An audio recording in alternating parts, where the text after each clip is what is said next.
Hey friends, if you encounter this issue where OneDrive is not syncing and you wish to fix OneDrive sync issues on your Windows computer, then please watch this video. I will guide you through the resolutions.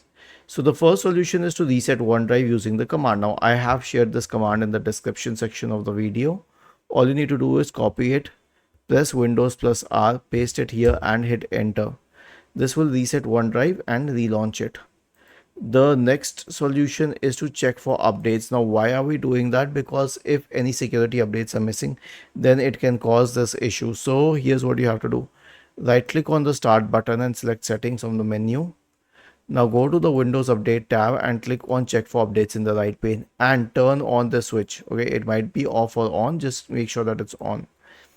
And lastly, clean boot, because it may be that a third party program is preventing the OneDrive from syncing. So here's what you can do. Search for system configuration in the Windows search bar and click on run as administrator. Go to the services tab, check the box associated with hide on Microsoft services. If any of the services checked, click on disable all, apply, okay, and then finally restart your computer. Was this helpful?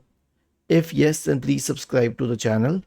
If not, then let us know in the comment section of the video on how we could help you further. Thank you for watching this video and have a nice day.